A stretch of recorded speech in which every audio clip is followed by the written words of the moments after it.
We respectfully acknowledge the University of Arizona is on the land and territories of indigenous peoples. Today, Arizona is home to 22 federally recognized tribes, with Tucson being home to the O'odham and Yaqui. Committed to diversity and inclusion, the university strives to build sustainable relationships with sovereign Native nations and indigenous communities through education offerings, partnerships, and community service.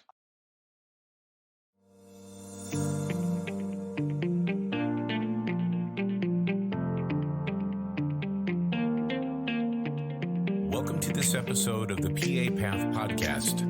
I'm your host, Kevin Lohenry, and we are glad you could join us as we seek to better understand the PA profession.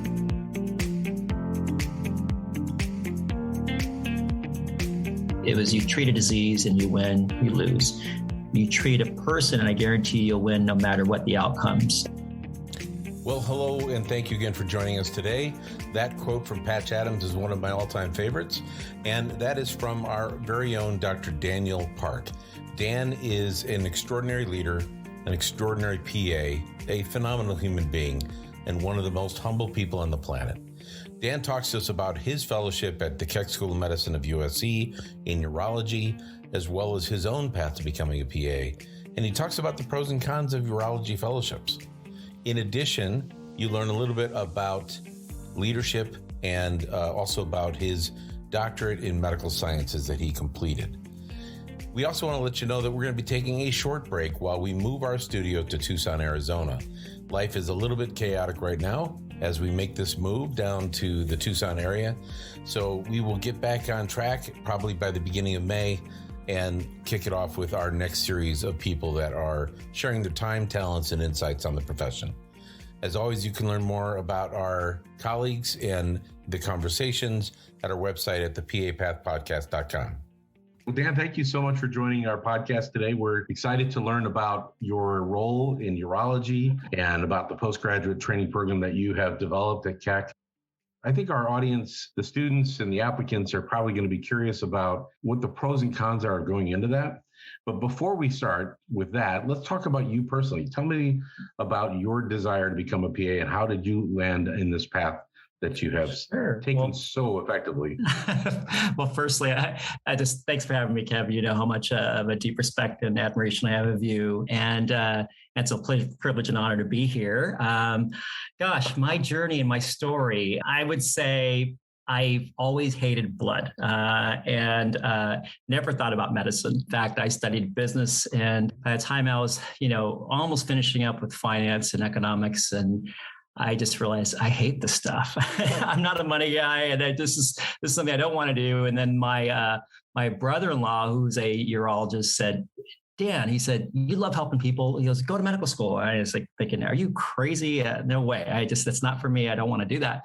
I love the water. And I thought I've always wanted to be like an Asian version of Jacques Cousteau and go travel the world and be a dolphin trainer and, work at some volunteer at SeaWorld or some nonprofit aquarium. That's what I really wanted to do. But I thought, he knows me. He's known me since I was a kid. And I do like helping people and engaging. And so I said, what the heck? I'll take an EMT course in college. So did that, ended up working on an ambulance to get some experience. And it turns out that I absolutely loved it. It was so fun. And one night, Kev, it was a Saturday night, of course. And it was probably, 2-3 o'clock in the morning.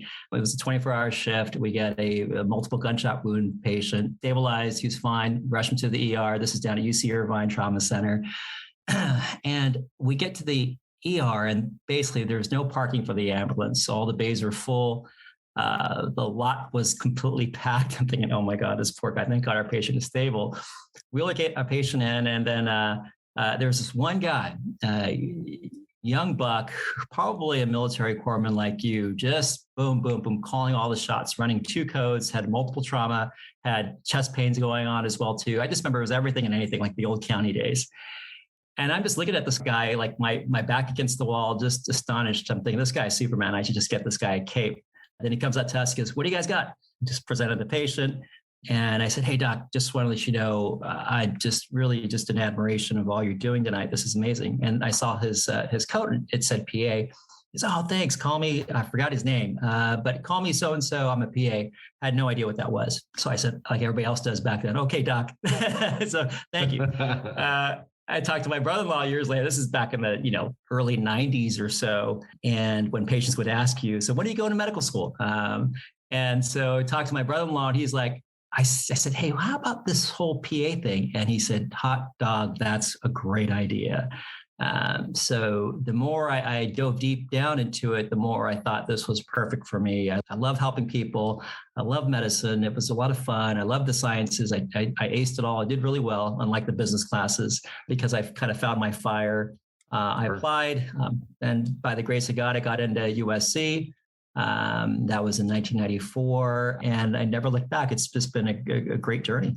What's fun for me is I went into PA school in 1994 as well. So you and I graduated in 96. You got out in 96 as well, right? Yep. So we both went PAs for the exact same time frame. And you graduated in May? Yes, that's right. So you and I graduated July 1st. So you have a couple months on me. You are my elder. PA license 13945. You're probably a few numbers after. Yeah. So Dan, as you reflect back from the last, now what, 25 years of being a PA, 26 years? Crazy. Yeah. I mean, it flies by. What's been the biggest surprise for you about the profession? Oh, gosh, that's a great question. I think there's a kind of multiple answers to that. I think the biggest answer for me would be every time you invite me to come and teach or give a talk, or when I get to, precept your students, I'm just astonished and amazed at how strong and stellar your students are. Literally every single one.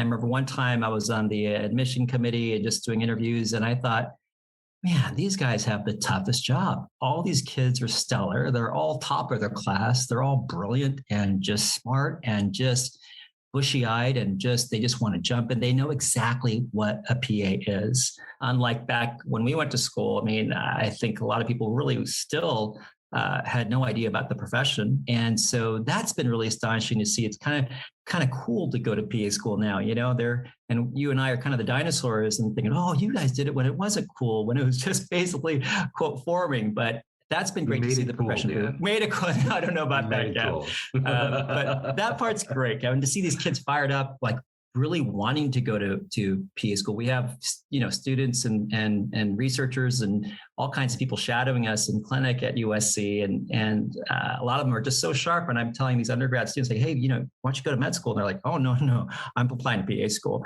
with zero doubt. That's pretty awesome to see that people know the profession and have a good respect for it. Yeah, I agree. When you and I graduated, I looked these numbers up one time. There were 29,000 certified PAs in the United States. Wow. There were 54 accredited PA schools in the United States. Wow. We now have, I think, 135,000 certified PAs, and there are over 280 accredited PA schools. So it's just been, what a boom. Talk about trendsetters, Dan. Yeah. Wow. That's amazing. But they're taking our jobs, aren't they? Isn't that funny? That's what they used to say about us. Right. All the old time PAs. Right. I remember that. Never happened. Yeah, that is great. Wild. So you graduated from SC. Mm-hmm. And where did you go after that? It's funny. So I still, how it was when you did your rotations, and it was so difficult because every 4 to 6 weeks you fell in love with something else. You thought you wanted to do ortho, you thought you wanted to do peds, you thought you wanted to do something else. And that was me, because every rotation I just was astonished and in awe, and I just wanted to go deeper. So I fell back into emergency medicine just because I knew it and I was pretty decent at it and I could do a fairly good job. And so I was moonlighting in the ER, and the chair at this place just really wanted me to stay. And he's like, Dan, just moonlight here and get a feel for it. And, while you're studying, I was studying and preparing for kind of the next phase of my life. And I thought I was going to move to the East Coast. And then all along, that brother-in-law kind of pings me and says, "Hey, Dan, I could really use your help in the clinic. Just a part-time thing, just a part-time job. Help me see some patients in the clinic and then do a consult here and there." And I'm like, what the heck, And that part-time job turned into 10 years full-time. I just ended up really loving it. I think urology is a field we don't really think about. You think about peds and internal medicine and ortho and the big ones, but you really don't think about urology. And there's a lot of facets of urology that are pretty exciting in that you get kind of a taste, a combination of medicine, of surgery, of technology, of procedures, and we're quick to adopt robotics and laser stones and all kinds of neat stuff that's really fun. And I really found that really innovative. So that 10-year stint was amazing, and I learned a lot. We did very well. We had multiple practices. We had a surgical center, a lithotripsy, and we did well. But I think I was just kind of maxed out. And so at that time, USC was recruiting Dr. Indy Gill, who was at that time, the chair at Cleveland Clinic, which was ranked, I believe, number 2 in the country at that time. I met with him. I knew I wanted to do robotics. It was kind of 2 peas in a pod kind of a story. And I asked him, he flew me out to Cleveland to go see Cleveland Clinic. And I told him, "You're an idiot. How could you leave this place? I mean, why would you do that?" And then he looks right at me in a typical Gill fashion. And he said, he's like, "Why did you leave your brother-in-law?" And I really thought about it. I'm like, I guess maybe just to build something. He goes, "Dan," "this place is already built. Let's go back to LA and build one of the best programs." And I never looked back. It's been a really fun ride. How exciting is that? Yeah. Wow. So what's a typical day for a urology PA, or maybe it's better to say a typical week, because it sounds like you have a fair bit of variety. It is busy. It's a specialty that is really, there's a big need in urology. And that's why I do see a lot of PAs kind of catching on, seeing this. There's a lot of primary care in urology that I think some people don't really understand how much primary care is involved. There's a lot of medicine and nephrology and just your BPH and overactive bladder and your stones, your incontinence, all your basic general urology stuff. But it is a busy specialty. I would say I think our department is always kind of competing with ortho, those darn ortho guys, but we're probably number one and number two surgical volumes. A typical urology department is about 2 to 3% of any major academic medical center in our country. Here at USC, we are about 16 to 17%. We are the dominant player at Keck. So it's very busy, and that translates into you are going to be busy. But I promise you, you are going to have a heck of a time. And so it's busy, in our country. I think, what's the stat, Kev? I think 10,000 Americans turn 65 every single day.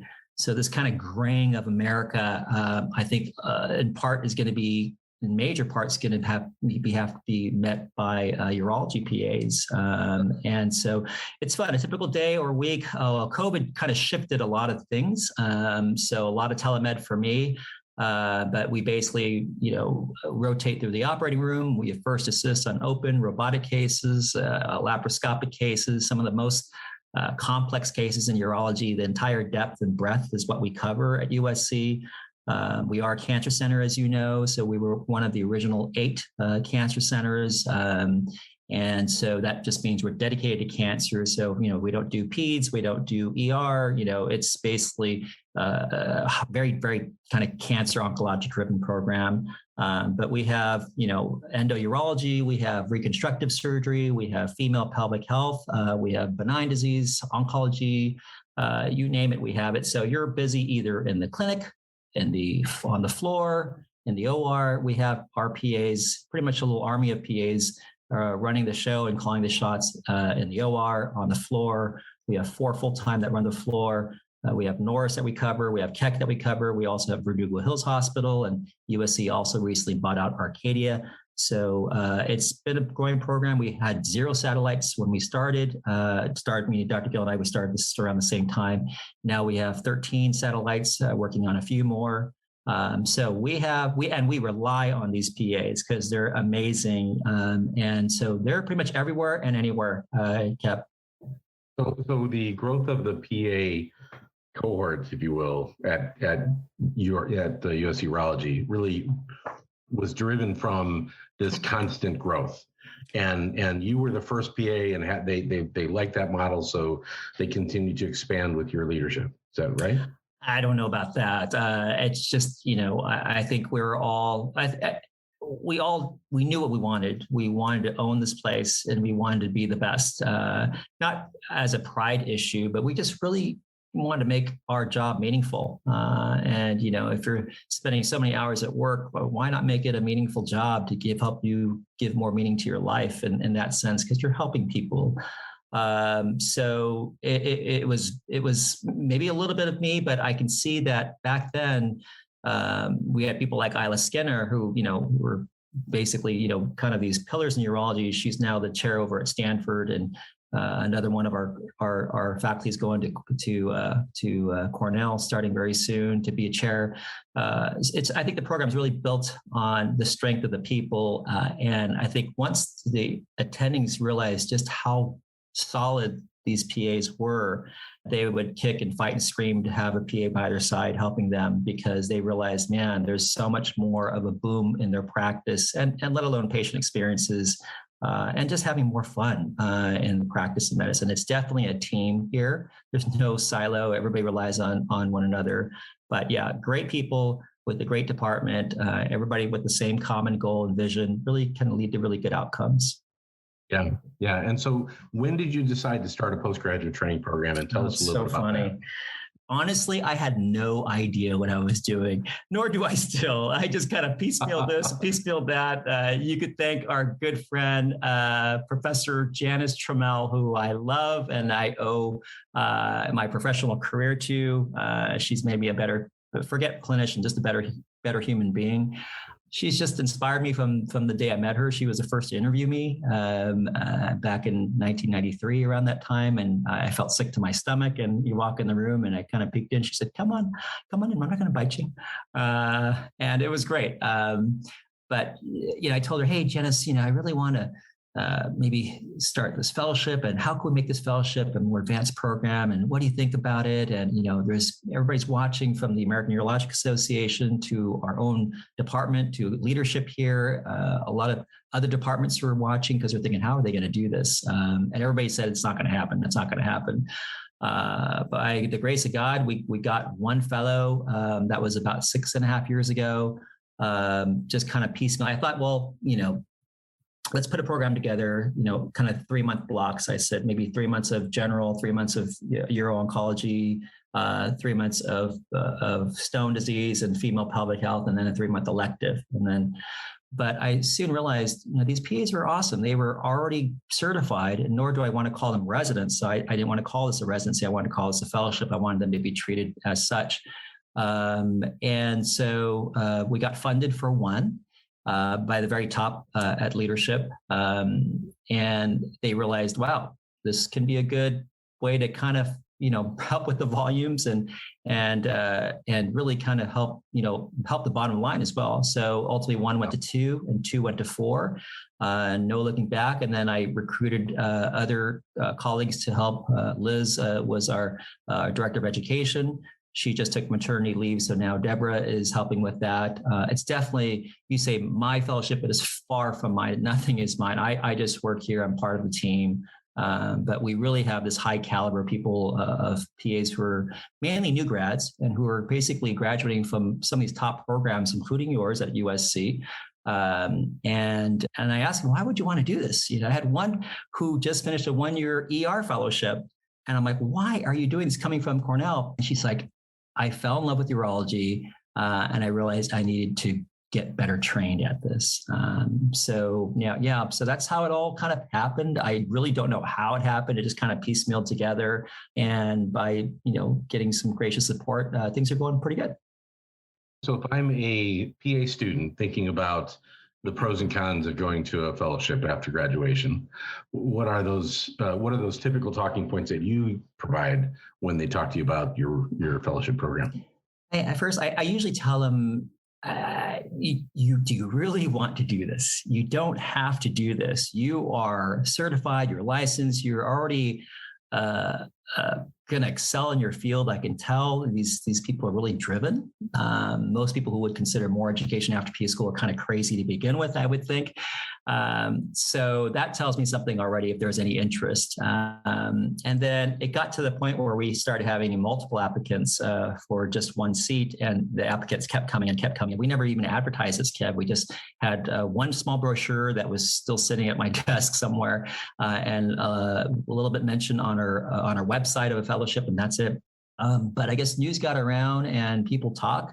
Our department is quite strong and quite known in the field. And so I think people talk and they realize, hey, SC has a PA fellowship, and kind of things went from there. But I would say think about urology, because if you really want to go deeper, then do a fellowship. And just because there's so much to learn, and yes, you'll learn on the job, but I think for skill sets, for specifically to be an expert on the bedside on a robotic case, I think, or learning how to handle a cystoscope, or learning how to do a MRI fusion biopsy, things that the outside community urologists will really admire and hugely appreciate, because you can help with the patient load. You know, in urology, I think they said there's only about 13 or 14,000 practicing urologists in the country.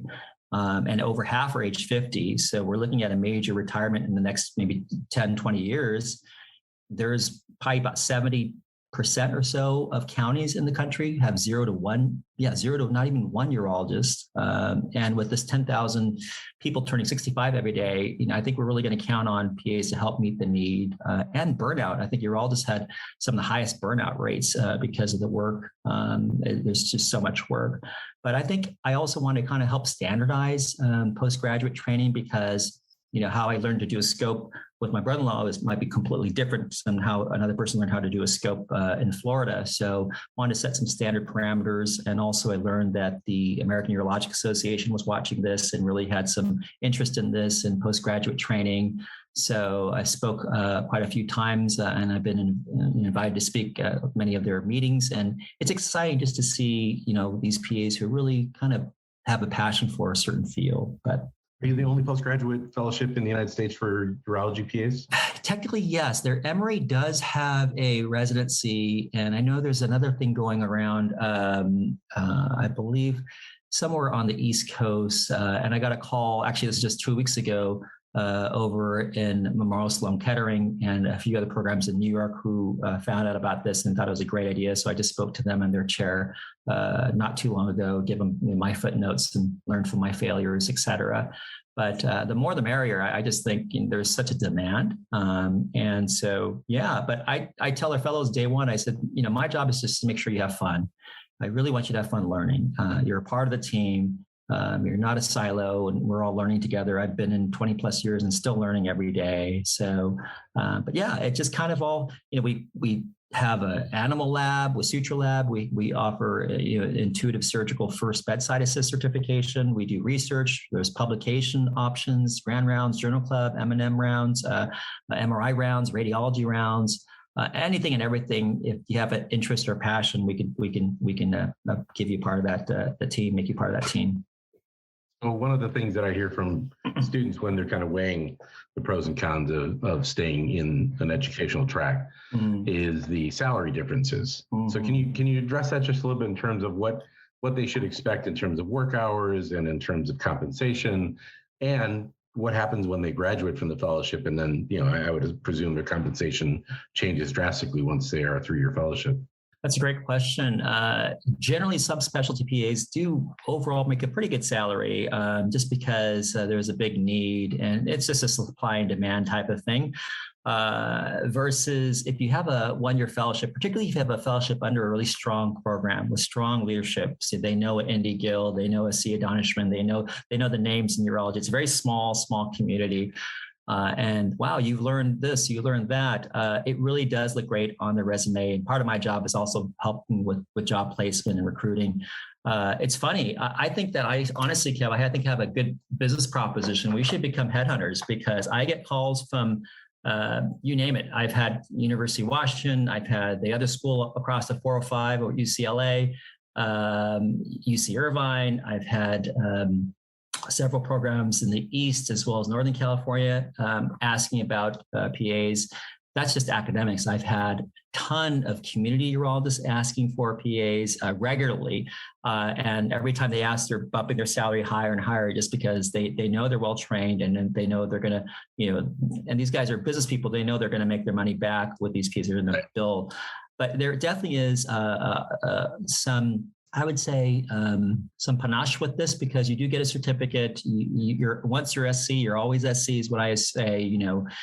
You're part of the family, and I would say they're highly recruited. Compensation is different. It's a little difficult just because the models in private practice are very strong for urology. Just because the more you can do, they typically pay well. And then if you're willing to work nights or call like I did, you're working your tail off, but you're making very good money.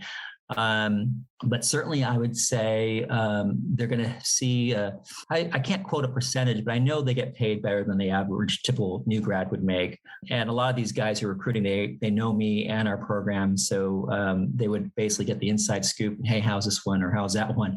But the fellowship honestly has been great for us for recruitment too. We keep the good ones and go ahead and turf the other ones that are good, but not great. But it's been great. But I do think their salary would certainly be higher. It would demand higher salaries, and they could probably get better schedules, and that they know that these are well-trained PAs in urology, and they know their skill set. So yeah, it works out pretty good, I think.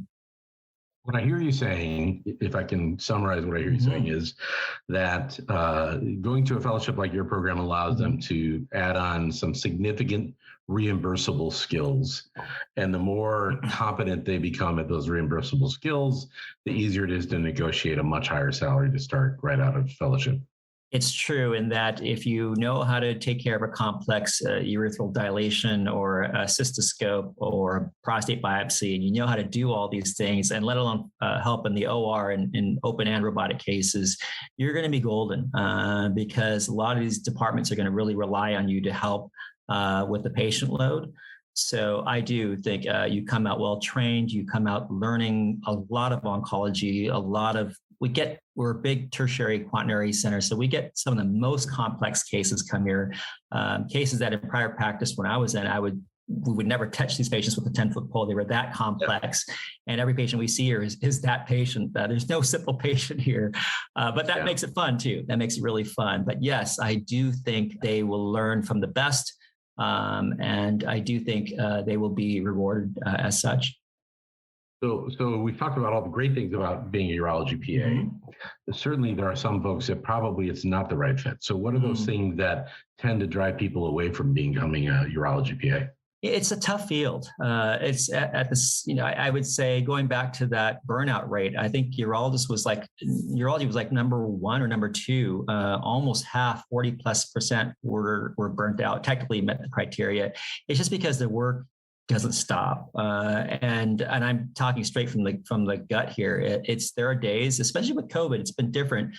You wake up, you get your coffee on, you go, and you're on the screen like I am with you. And then you look at your watch and you realize, holy cow, kids are already asleep and you're still at it. And you're basically nonstop. And then in this day and age, they have my cell phones and emails and they can message you through the portal. So you're just, I just feel like it's just really nonstop. And that could probably be most subspecialties in this day and age, but in urology, there's a lot, it's a high demand field. And if you really care about the patient and you really take it, you're going to work it and work your hours and it's going to reflect. But at the same time, it's so rewarding. And, especially being a cancer center, what was that saying? I think it was, you treat a disease and you win, you lose. You treat a person and I guarantee you'll win no matter what the outcomes every time. I think that was Patch Adams. But it's true because, you treat a person here and you treat them like your own family. That's been my saving grace since graduating, is treat everybody like family. That always guides your decisions every single time. And whether you get a chest pain, it's 5 p.m. on a Friday night, you want to go home, stay there, just do the right thing. And that's been my guiding light. But it's tough. I'll be honest, long hours sometimes. Sometimes we're in the OR, at 9, 10 o'clock. If there's an emergency comes in, then yes, you might be called in. And yeah, we have residents and fellows and stuff, but the PAs are so good, they just become such an integral part of the team that they want to be there. They want to scrub. But it's demanding at the same time. As much hard work you're going to put into it, you're going to reap those benefits as well. So, Dan, one of the things I've been so impressed with you about over the years is just your natural success as a leader. And you're such a humble guy. Yeah. I know you're going to try to tell me more. Tell me more. You're going to totally deflect this every time. But in all seriousness, I think PAs getting the leadership is not as common, especially in clinical leadership. Yeah. I think it's growing, but what are some of those things about being involved in leadership that you think have really helped you succeed? That's a great question. I did not like, to be honest, I really didn't like leadership and all that came with it, just because I just hated to deal with bureaucracy. As you know, there's so many layers in a huge place like ours. And there were several times, Kev, I can count on more than one hand, that the CEO or some of the big leaders asked me to hey, run transplant, or hey, what you've done for urology, help me do with ortho, help me do with this, and help me do that. And I was very honored. But my first love is something I always reminded myself is I love taking care of the patient. I love what I've studied and what I publish and research, and I love prostate cancer. That's what I'm very passionate about. And I wouldn't leave. And yeah, you can get in the C booth and you can do well, and you have executive stuff and this and that, but it never floated my boat, Kev. So that was me. Having said that, do we need it? Absolutely. And so right now I am, my role is I do a lot of clinical, but also a lot of administrative work. I'm the director of clinical operations for the department as well. So I do interact with a lot of leaders, very, very amazing leadership at USC, many who you know, and I just want to help make things happen. Perfect example. So a fellow of ours graduated 4 or 5 years ago. He's always teasing me Friday nights, hey, Dan, you're probably still working, sucker. Ha, ha, ha, I'm going home. He's at Kaiser, and Kaiser, as you know, it's a huge HMO, and they're backlogged with their prostatectomies. And he's like, Dan, I need help. I'm like, what do you want us to do? He said, just help us upload some of these prostatectomies. And I go, okay. His are straightforward, easy prostates, and not just his, I mean, the whole Southern California region. Yeah. So just, we're working on this contract right now. And it wasn't because I'm brilliant at all, zero brilliance. I don't know what I'm doing many times, but it's not hard. It's not rocket science. Just put piece one together, piece two together, get the patient in, get the contract in, and go. Let's run. Relationships. It really is, Kev. 100% relationships and being genuine. And I think being real really pays dividends. But my problem, I think, is I had to learn to say no, because then I would get stressed out and I think would be just kind of dog paddling. But yeah, it's a long-winded answer saying leadership is critically important, I think. And I see that happening more and more, which is fantastic. More PAs getting opportunities in leadership. And especially I think as NPs and PAs come together with a stronger voice, I can see value in that. I can see in our field and the American Urologic Association, there's a lot more networking and a lot more front page news about PAs and urology, and so that's been really, really exciting to see. But yeah, definitely there's room for more. That's awesome. So my last question for you, Dan, is you have a very successful career. You're a successful leader at USC. And you just admitted you have a hard time saying no, and you went on and you went and got your doctorate. So for those clinical PAs that are out there that are listening, what was the motivation to go back to school, and what are you hoping to do with it, or what have you already done with it since you finished? It's funny. I didn't want to do this, Kev. It was your partner, Janice, once again pushed me. Dan, I remember this conversation with Vanessa Blasick, who was one of your students as well too. Number 69 female in the world to summit all 7 summits, as you know. I always call her number 69. But Janice is like, if you want to make your fellowship into a possible doctorate program, that means you need to go back and get it too. And I'm thinking, oh my God, I got no, Janice, I cannot do that. I have no time, let alone to, I need to put a catheter in myself because I can't pee during the day with so many limited hours. But she said, you should consider in her own sage way. And I thought about it, and I'm thinking, okay, maybe she does see value in this. Maybe it does make sense. And I do like research. I do like publications, and being able to speak on a national level is nice, because you can. It's not about commanding any more respect. It's just showing that you're really dedicated to the field. And so that's been great. And as soon as I got it, Kev, it was not fun.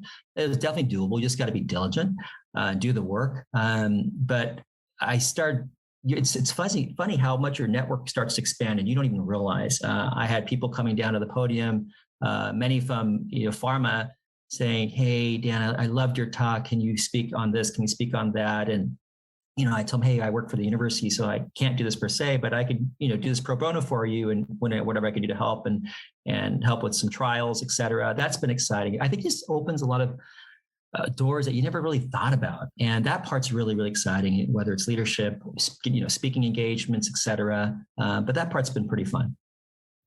Dan, any last tidbits that you were hoping to share with our audience that we haven't already spoken about? Yeah, I think maybe to encourage those who are thinking about PA school, if it's in your heart, really think about it, but go shadow some, and you'll really learn a lot about what they do. And that was eye-opening for me. I'm thinking, geez, these people were absolutely brilliantly smart, knew how to manage complex stuff, but they were just like you and I, and they were just like really approachable. So get to know the PA profession, look at legislation and look at all the things that are going around with regards to, optimal team practice and the name change and all that stuff, and be familiar with that, because I think that's going to keep on coming back for those, and every, kind of opportunity you get to network. I think it's critically important. And for those looking into a fellowship, ask yourself why. Why do you want to do this? It's a big waste if you just don't know why. You just want to go back and do more schooling.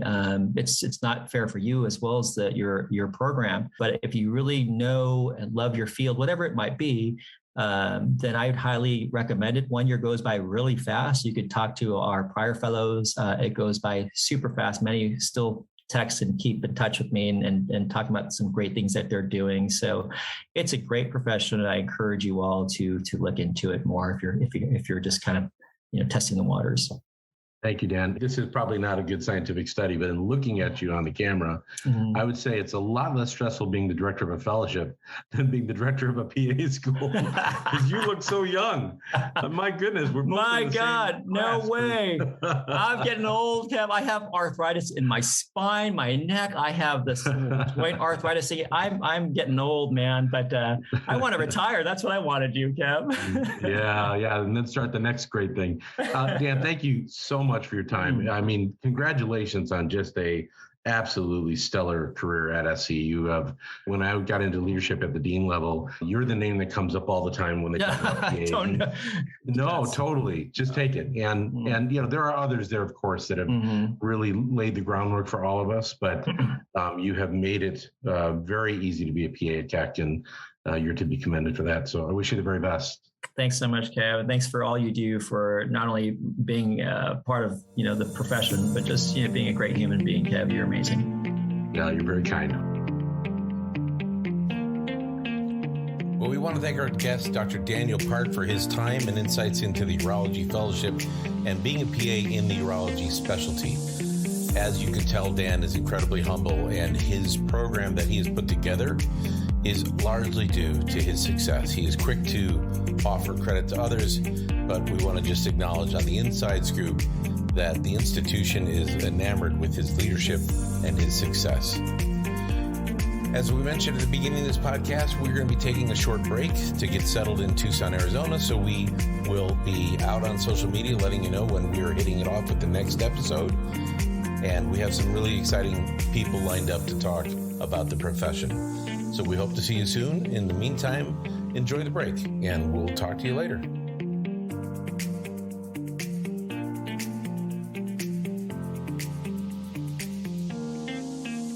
Until next time, we wish you success with whatever path you are walking in life, and thank you for joining us.